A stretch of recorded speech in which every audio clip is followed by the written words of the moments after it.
Lieutenant governor Manoj Sinha ने Haiderpura encounter में magisterial probe के आदेश दिए और मैजिस्ट्रियल प्रोब के लिए एक ऑर्डर भी निकला। Khurshid Ahmad Shah additional deputy commissioner Srinagar को हुक्म दिया गया, उनको ये कहा गया कि आप ये मैजिस्ट्रियल इंक्वायरी करें और मालूम करें कि हैदरपुरा एनकाउंटर की सच्चाई क्या है। पुलिस ने जो कहा है क्या वो सच है या जो परिवार कह रहे हैं वो सच है। हैदरपुरा एनकाउंटर में मैजिस्ट्रियल इंक्वायरी हो रही है, लेकिन इस पर सियासत जमकर हो रही है। पूर्व मुख्यमंत्री और पीडीपी की अध्यक्षा महबूबा मुफ्ती ने हैदरपुरा एनकाउंटर को लेकर लेफ्टिनेंट गवर्नर मनोज सिन्हा के आवास तक एक रोष प्रदर्शन किया, मार्च किया वहां तक, और वहां पर यह कहा कि इस मामले में मैजिस्ट्रियल इंक्वायरी से बात बनने वाली नहीं है, जुडिशियल इंक्वायरी होनी चाहिए। नेशनल कॉन्फ्रेंस के अध्यक्ष डॉक्टर फारूक अब्दुल्ला ने भी यही कहा कि मैजिस्ट्रियल इंक्वायरी से बात नहीं बनने वाली, जुडिशियल इंक्वायरी होनी चाहिए। लेकिन डॉक्टर फारूक अब्दुल्ला ने जो स्टेटमेंट दिया, उस स्टेटमेंट में जब उनसे यह पूछा गया कि आप मैजिस्ट्रियल इंक्वायरी क्यों नहीं चाहते, और इसी तरीके से घाटी के बाकी नेताओं से जब यह सवाल पूछा गया कि आप मैजिस्ट्रियल इंक्वायरी क्यों नहीं चाहते, आपको इस इंक्वायरी में यकीन क्यों नहीं, आप क्यों चाहते हैं जुडिशियल इंक्वायरी होनी चाहिए, तो उन्होंने जवाबन यह कहा कि जुडिशियल इंक्वायरी इसलिए क्योंकि आप हाई कोर्ट के रिटायर्ड जज को इन्फ्लुएंस नहीं कर सकते, सुप्रीम कोर्ट के जज को इन्फ्लुएंस नहीं कर सकते, सरकारी मुलाजिम को सरकार इन्फ्लुएंस कर सकती है, सरकारी मुलाजिम दबाव में आ सकता है। और यह बात भी उन्होंने कही कि सरकारी मुलाजिम की कई और परेशानियां होती हैं, जिसके चलते अगर कोई सरकारी मुलाजिम जो सरकार का मातहत है वो अगर कोई इंक्वायरी करता है तो उस इंक्वायरी में जो लबे लुबाब जो कहने का था, उस इंक्वायरी में इंसाफ की तवक्का नहीं रखी जानी चाहिए। यही कुछ लगता है कि पूर्व मुख्यमंत्री महबूबा मुफ्ती और नेशनल कॉन्फ्रेंस के अध्यक्ष फारूक अब्दुल्ला कहने की कोशिश कर रहे हैं। मैंने कहा कि जरा इतिहास के पन्नों को खंगाला जाए और डॉक्टर फारूक अब्दुल्ला जो कहते हैं कि मैजिस्ट्रियल इंक्वायरी में चूंकि सरकारी मुलाजिम करता है, उसे सरकार इन्फ्लुएंस कर सकती है, वो सरकार उस पर दबाव डाल सकती है।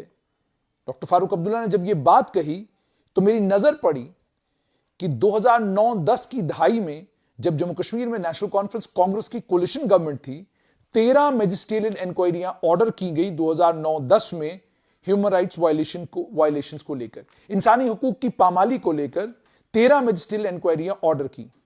जून 11, 2010 से लेकर अक्टूबर 4, 2010 तक जो घाटी के अंदर हादसे हुए थे, उन घाटी के उन हादसों के अंदर 13 मैजिस्ट्रियल प्रोब जो है वो ऑर्डर किए गए। और यहां पर यह बताना बहुत ज्यादा जरूरी है कि उस समय विपक्ष में पीपल्स डेमोक्रेटिक पार्टी थी और पीपल्स डेमोक्रेटिक पार्टी लगातार सरकार को यह कह रही थी कि इस मामले में सुप्रीम कोर्ट के जज से इंक्वायरी कराई जानी चाहिए, मैजिस्ट्रियल प्रोब से बात नहीं बनेगी।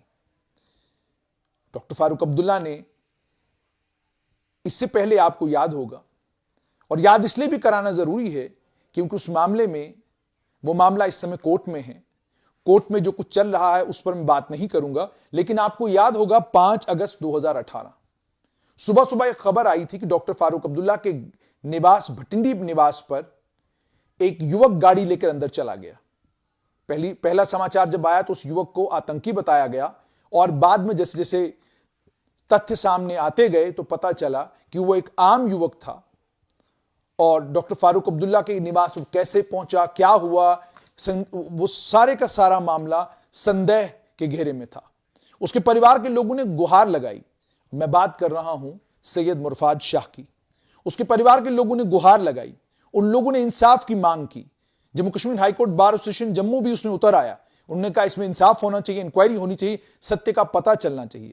डॉक्टर फारूक अब्दुल्ला शायद भूल गए कि वो दिल्ली में उस समय गृह मंत्री राजनाथ सिंह थे, उससे मिलने के लिए चले गए, मुलाकात करने के लिए चले गए, और उन्होंने जो कुछ कहा वो सारी चीजें आज भी मीडिया में मौजूद हैं। उस समय डॉक्टर फारूक अब्दुल्ला अगर सत्य की तलाश में थे और उनको सत्य चाहिए था, सच्चाई ढूंढनी थी, तो डॉक्टर फारूक अब्दुल्ला को उस मामले में भी जुडिशियल इंक्वायरी मांगनी चाहिए थी। उसमें एक मैजिस्ट्रियल इंक्वायरी ऑर्डर की गई। मैजिस्ट्रियल इंक्वायरी उस समय के district development commissioner Ramesh Kumar ने की। उस मैजिस्ट्रियल इंक्वायरी को एसडीएम जो नॉर्थ उस समय थे, उन्हें कहा गया कि आप इसमें प्रोब करें और रिपोर्ट सबमिट करें। उसके बाद वो मामला कोर्ट में जेर बहस है, कोर्ट के सामने इस वक्त तो मामला है। चूंकि मामला कोर्ट में है इसलिए उस पर मैं ज्यादा बात नहीं करूंगा, लेकिन सिर्फ ये याद कराना चाहूंगा कि उसके परिवार के लोगों ने भी इसी तरह की मांग की थी। उसके परिवार के लोग आज भी एफआईआर की मांग कर रहे हैं। तो हैदरपुरा एनकाउंटर में यह कहना कि जुडिशियल इंक्वायरी होनी चाहिए, मजिस्ट्रियल इंक्वायरी से बात नहीं बनेगी, और यह कहना कि सरकारी मुलाजिम दबाव में आते हैं, सरकारें दबाव डालती हैं, सवाल पैदा यह होता है जो 13 मजिस्ट्रियल इंक्वायरियां हुई, या जिन इंक्वायरियों में मजिस्ट्रेट ने इंक्वायरी करके यह कहा कि इसमें फौज इन्वॉल्व है, इसमें सीआरपीएफ इन्वॉल्व है, इसमें पुलिस इन्वॉल्व है, क्या सरकारी दबाव में यह सब कुछ हुआ था?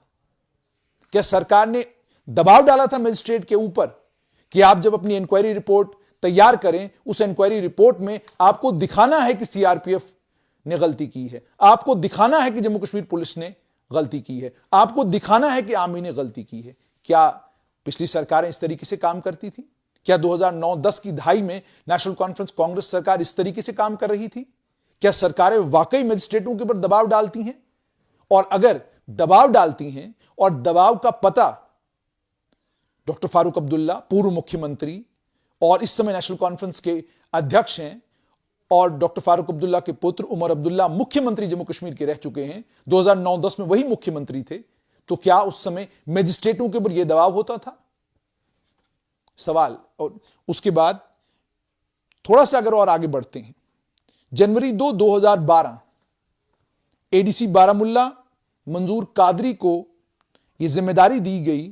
अल्ताफ सूद नाम का एक युवक, उसकी मौत हुई, सीआईएसएफ ने गोली चलाई, मजिस्ट्रियल प्रोब उसमें ऑर्डर किया। क्या मुझे बताने की जरूरत है कि 2012 की दहाई में जम्मू कश्मीर में किस पार्टी की सरकार थी? क्या नेशनल कॉन्फ्रेंस कांग्रेस की कोलिशन गवर्नमेंट उस समय जम्मू कश्मीर में नहीं थी? और मजिस्ट्रियल प्रोब जब ऑर्डर किया गया, अगर मजिस्ट्रेटों को इन्फ्लुएंस करना आसान है और मजिस्ट्रेट अगर सरकार के दबाव में काम करते हैं, तो फिर 2012 के इस मामले में आगे क्या हुआ? 2012 के इस मामले में कहानी कहां जाकर थमी? 11 फरवरी 2012 एडीसी को कहा गया कि आप इसमें प्रोब करें। उसके बाद ये बात नेशनल कॉन्फ्रेंस, और मैंने आपको पहले ही कहा कि national conference Congress coalition government में 13 मजिस्ट्रियल प्रोब ऑर्डर किए गए। क्यों किए गए मजिस्ट्रियल प्रोब ऑर्डर? 13 के 13 मामलों में जुडिशियल इंक्वायरी क्यों नहीं कराई गई? अगर मजिस्ट्रेटों के ऊपर दबाव डाला जा सकता है तो सरकार किसके लिए दबाव डालती? अगर मजिस्ट्रेटों के ऊपर आज दबाव डाला जा सकता है तो 2009-10 की दहाई में दबाव डालना क्या उस वक्त की सरकार के लिए मुश्किल था और आज की सरकार के लिए आसान है? थोड़ा सा और आगे बढ़ते हैं। पीडीपी बीजेपी की कोलिशन सरकार, 29 जून 2015 मुख्यमंत्री मुफ्ती मोहम्मद सैयद, एडीसी मोहम्मद अशरफ शंटू को कहा गया शुपियन के मामले में 2 युवकों की मौत हुई थी।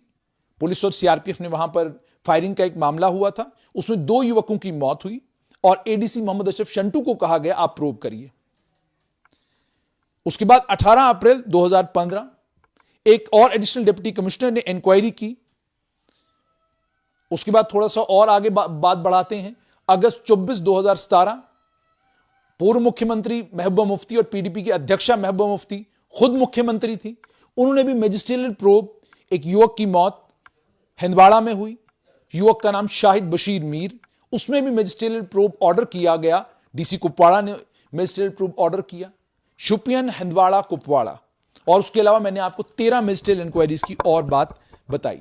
सवाल यह है कि आज जब डॉक्टर फारूक अब्दुल्ला यह कहते हैं या अन्य कोई नेता यह कहता है कि मजिस्ट्रेट सरकारी दबाव में काम करते हैं, मजिस्ट्रेट सरकार के कहने पर काम करते हैं, मजिस्ट्रेट सरकारी मुलाजिम होता है, अगर ये बातें आप आज ये सारे नेता कर रहे हैं तो इन्होंने अपने कार्यकाल में क्या दबाव डालकर मजिस्ट्रेटों से रिपोर्टें तैयार करवाई थी? क्या इन्होंने मजिस्ट्रेटों को पहले ही कह रखा था कि आपको इस तरह की रिपोर्ट तैयार करनी है, तथ्यों के आधार पर, फैक्ट्स पर आपने बात नहीं करनी है? जाहिर सी बात है ऐसा नहीं हुआ होगा। किसी भी मजिस्ट्रेट को सरकार यह नहीं कहेगी कि आप जब इंक्वायरी करने लगें तो आपको इंक्वायरी में यह लाइन लेनी है। और जैसे मैंने आपको एक और बात कही, सैयद मुरफाद शाह के मामले में भी मजिस्ट्रियल इंक्वायरी हुई, उसका परिवार किराता रहा, चिल्लाता रहा, कहता रहा कि इस मामले में एफआईआर लॉन्च होनी चाहिए, इस मामले में जुडिशियल इंक्वायरी होनी चाहिए। डॉक्टर फारूक अब्दुल्ला को उस समय केंद्रीय गृह मंत्री के पास जाकर गुहार लगाने की जरूरत क्या पड़ी? अगर उनके घर निवास पर कोई गाड़ी लेकर अंदर पहुंच गया था, डॉक्टर फारूक अब्दुल्ला को उस समय यह महसूस नहीं हुआ कि इस मामले में भी जुडिशियल इंक्वायरी होनी चाहिए? एक हाई कोर्ट के जज, एक सुप्रीम कोर्ट के जज से मालूम कराया जाना चाहिए कि किन हालात में यह सारा मामला बना था। उस वक्त तो ये बात नहीं हुई। अन्य सारे मामलों में भी मैजिस्ट्रियल इंक्वायरी एक लोकतांत्रिक सरकार में तो चलेगी। मैजिस्ट्रियल इंक्वायरी हमारा कार्यकाल हो, हमारे से मेरा मतलब है लोकतांत्रिक सरकारों का कार्यकाल हो तो चलेगी। मैजिस्ट्रियल इंक्वायरी विश्वसनीय भी होगी। मैजिस्ट्रियल इंक्वायरी के ऊपर विश्वास करना भी जरूरी है। लेकिन सरकार जिस समय लोकतांत्रिक ना हो, लेफ्टिनेंट गवर्नर मनोज सिन्हा की सरकार हो, वो मैजिस्ट्रियल इंक्वायरी ऑर्डर करें और एक नहीं, दो नहीं, तीन बार ये बात रिट्रेट करें कि अगर किसी ने गलती की होगी उसके खिलाफ उसको सख्त सजा दी जाएगी। अगर किसी ने गलती की होगी उसको बर्दाश्त नहीं किया जाएगा। तो भी उनके निवास तक जाकर प्रदर्शन करना जरूरी है। तो भी उस इंक्वायरी को लेकर यह कहना है कि ये इंक्वायरी सही इंक्वायरी नहीं हो पाएगी, क्योंकि मजिस्ट्रेट एक सरकारी मुलाजिम होता है और सरकारी मुलाजिम सरकार के दबाव में काम करता है। इसीलिए मैंने पूछा कि क्या पिछली सरकारों में जो मजिस्ट्रियल इंक्वायरीज हुई, क्या वो सब सरकारी दबाव में हुई थी? और अगर वो सरकारी दबाव में हुई थी तो क्या उन सभी इंक्वायरीज को दोबारा से किसी और एजेंसी के हवाले नहीं किया जाना चाहिए? कश्मीर घाटी में माहौल इसी तरह का है, फिजा इसी तरह की है। सबको लगता था कि 5 अगस्त 2019 के बाद घाटी के नेता, घाटी के राजनेता ये बात समझेंगे कि बदले हुए हालात में राजनीति बिजली, पानी, सड़क और आम लोगों की व्यवस्थाओं को लेकर करने की जरूरत है। आज अगर कश्मीर घाटी से हमें दिन में 40 फोन युवकों के आते हैं, कोई फॉरेस्टर की पोस्टों के लिए परेशान है, कोई सब इंस्पेक्टर की पोस्टों के लिए परेशान है, कोई किसी नौकरी के लिए परेशान है, कोई किसी नौकरी के लिए परेशान है, कोई क्लास 4 की जो पेंडिंग वैकेंसीज है उसको लेकर बात करना चाहता है, कोई किसी का इम्तिहान जो है कहीं पर नहीं हो रहा, किसी का इम्तिहान होने वाला था कैंसिल कर दिया गया, किसी का वॉक टेस्ट होना था वो नहीं हो रहा। अगर इन सब परेशानियों के बीच में ये युवक हमें फोन करते हैं, हमसे बात करते हैं, जबकि हम फेसबुक के माध्यम से सरकार तक अपनी बात पहुंचाते हैं। क्या आपको नहीं लगता कि नेताओं की सबसे बड़ी नाकामी यह है कि वो युवा घाटी का जिसकी ये सब परेशानियां हैं, उसने आपके दरवाजों पर दस्तक देना बंद कर दी है? आपको नहीं लगता कि आपके दरवाजों पर उनकी दस्तक होनी चाहिए थी? रोज घाटी के अंदर आतंकवादियों को लेकर, अलगाववादियों को लेकर ही राजनीति क्यों करनी है? रोज घाटी में मौत के ऊपर ही राजनीति क्यों करनी है? एक मैजिस्ट्रियल प्रोब ऑर्डर हुआ है, उसको मुकम्मल क्यों नहीं होने देना है? आप ये पिछली सरकारों में जितने मैजिस्ट्रियल प्रोब हुए, उन मैजिस्ट्रियल प्रोबों को जब ऑर्डर किया गया, विपक्ष में कोई भी नहीं था जो चिल्लाता, जो बोलता कि आपने मैजिस्ट्रियल प्रोब ऑर्डर किया है, जुडिशियल प्रोब ऑर्डर करिए। 13 मैजिस्ट्रियल प्रोब 2009-10 में जब नेशनल कॉन्फ्रेंस कांग्रेस की कोलिशन गवर्नमेंट ने ऑर्डर किए, पीडीपी ने भी कहा था सुप्रीम कोर्ट के जज से इंक्वायरी करवाइए, लेकिन वो कन्विंस नहीं कर पाए उस समय की सरकार को, और उस समय की सरकार ने ये बात मानी भी नहीं। वो तो उदारवादी विचारों वाली सरकार थी, वो तो इंडिपेंडेंस ऑफ थॉट वाली सरकार थी। उसके बाद अब अगर आप 2014 से लेकर 2021 तक के 7 साल के कार्यकाल को देखेंगे, इस कार्यकाल में एक इंक्वायरी ऑर्डर हुई। राजौरी के युवकों की संदिग्ध हालात में मौत होती है, एनकाउंटर होता है, कहा जाता है कि आतंकवादी मार दिए गए। उसके बाद जब शोर उठता है, पता चलता है, परिवार के लोग आइडेंटिफाई करते हैं, ये तो हमारे बच्चे हैं, इनका तो आतंकवाद से कोई लेना देना नहीं था, ये तो मजदूर थे। एक इंक्वायरी ऑर्डर होती है, पुलिस चार्जशीट फाइल करती है, 12 लोग कोर्ट मार्शल होते हैं। किस सरकार में, किनके कार्यकाल में? इन सब चीजों पर विचार करना बड़ा ज्यादा जरूरी है। अब लेफ्टिनेंट गवर्नर मनोज सिन्हा ने एक मैजिस्ट्रियल इंक्वायरी ऑर्डर की है। मुकम्मल होने से पहले जो हंगामा, जो शोर नजर आ रहा है, वो हंगामा और वो शोर वही राजनेता कर रहे हैं, वही पॉलिटिकल लीडर कर रहे हैं जो अपने कार्यकाल पर अगर नजर दौड़ाएंगे तो उनको पता चलेगा कि उनके कार्यकाल में भी उनको मजिस्ट्रेट ही नजर आता था जो लोगों को इंसाफ दिलाता, उनको मजिस्ट्रेट ही नजर आता था, एडिशनल डिप्टी कमिश्नर ही नजर आता था जिस एडिशनल डिप्टी कमिश्नर के जिम्मे वो ये इंक्वायरियां करते थे। इतिहास में यही होता रहा है, आज भी यही हुआ है। तो इतिहास को आज के साथ मिलाकर क्यों नहीं देखा जा सकता? इतिहास में और आज के वक्त में फर्क क्या है? इसीलिए मैंने सोचा कि आज यह सवाल करना बहुत ज्यादा जरूरी है कि अगर आज ये नेता कहते हैं कि मैजिस्ट्रियल इंक्वायरी जिस मैजिस्ट्रेट के हवाले की जाती है उसको सरकार इन्फ्लुएंस करती है, उस पर सरकार दबाव डाल सकती है, तो सवाल ये पैदा होता है कि जो मैजिस्ट्रियल इंक्वायरियां हुई जिनमें मैजिस्ट्रेटों ने कहा कि यहां पर ज्यादती हुई है, फौज ने बहुत सीआरपीएफ ने, जम्मू कश्मीर पुलिस ने भेजा ताकत का इस्तेमाल किया है, क्या वो मैजिस्ट्रेट इन्फ्लुएंस थे? क्या उन पर सरकारी दबाव था? या यह कहने की कोशिश की जा रही है कि जब लोकतांत्रिक सरकार थी तब कोई दबाव नहीं होता था, और अब चूंकि लोकतांत्रिक सरकार नहीं है, लेफ्टिनेंट गवर्नर जम्मू कश्मीर में के कामकाज देख रहे हैं, तो अब यह संभव नहीं है? क्या बताने की जरूरत है कि अगर मामूली सा प्रोटोकॉल में किसी मंत्री के कमी होती थी तो अफसर ट्रांसफर हुआ करते थे, और यहां तो हद जम्मू कश्मीर में यह हुई है कि वाजवान को लेकर, खाने पीने को लेकर अफसरों को ट्रांसफर किया गया है। मैं जेके हाउस की कहानियां याद नहीं कराना चाहता हूं। खाने पीने को लेकर लोग ट्रांसफर किए गए हैं जम्मू कश्मीर में। अगर किसी को प्रॉपर एकोमोडेशन मंत्री जी को नहीं मिली तो उस पर लोग ट्रांसफर किए गए हैं। किसी मंत्री जी के किसी रिश्तेदार को अगर किसी अफसर ने, किसी इंजीनियर ने एकोमोडेट नहीं किया गया, उस पर लोग ट्रांसफर किए गए हैं। यह लोकतांत्रिक सरकारों में हुआ है। और एजुकेशन विभाग में तो हमने तमाशा देखा था कि केवल मात्र उस समय के एजुकेशन मंत्री के एक खास आदमी को जो लोग खुश नहीं कर पाते थे, 8 डायरेक्टर ट्रांसफर कर दिए गए थे छोटे से कार्यकाल के अंदर। क्योंकि ये कर दिए गए थे? तो लोकतांत्रिक सरकारों में जम्मू कश्मीर में क्या हुआ है वो सब जानते हैं, मुझे रिपीट करने की जरूरत नहीं है।